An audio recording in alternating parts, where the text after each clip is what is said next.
اور اس کے گواہ ہیں خود حضرت جبریل۔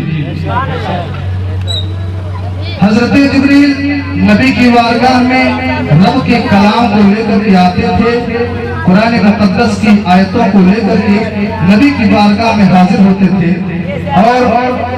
نبی کو سنا دیتے تھے، نبی اس کو یاد کر لیتے تھے یا کسی صحابی کو بلوا کر لکھوا دیتے تھے۔ ایک دن حضرت جبریل سے میرے آقا نے ارشاد فرمایا کہ اے جبریل یہ بتاؤ کہ اس وقت تمہاری عمر کیا ہے؟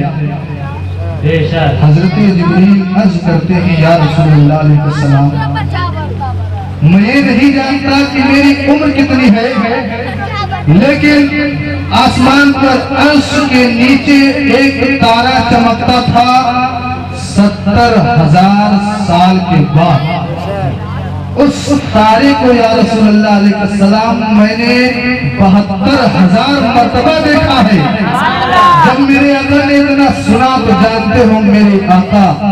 اپنے سر پر امامہ شریف باندھے ہوئے، میرے آقا نے اپنے امامے کو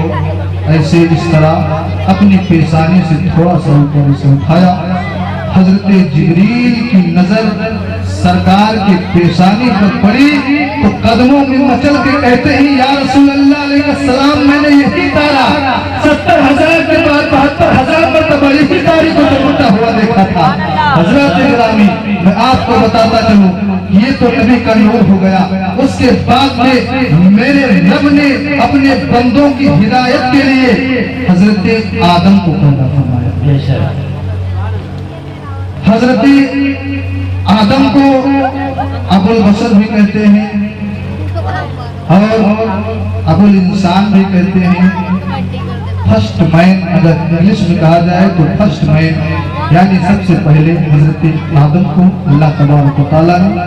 بھیجا۔ اور میں آپ کو بتاؤں کہ جب حضرت آدم علیہ السلام دنیا سے جانے کا ان کا وقت ہوا تو حضرت آدم علیہ السلام نے اپنے بیٹے شیش کو بلایا اور کہا کہ اے میرے بیٹے سنو، میں دنیا سے جانے والا ہوں اور میرے جانے کے بعد میں تمہاری زندگی میں جب کوئی مشکل کام آ جائے تو تم محمد کے نام کا وسیلہ لے کر اس مشکل کو دور کر لینا۔ اب حضرت شیش علیہ السلام جب اپنے والد حضرت آدم کی اس گفتگو کو سنتے ہیں تو تعجب میں پڑ جاتے ہیں کہ اللہ تبارک و تعالیٰ نے سب سے پہلے آپ کو پیدا فرمایا، اس کے بعد مجھے پیدا فرمایا، ہم ہیں، آخر یہ بتائیے کہ محمد کون ہے؟ تو میرے آقا نے ارشاد فرمایا اے شیش اسی نام سے میری بگڑی بنی ہے، اسی نام سے میں اپنے مشکلات کو دور کیا ہوں۔ حضرت آدم اپنے بیٹے سے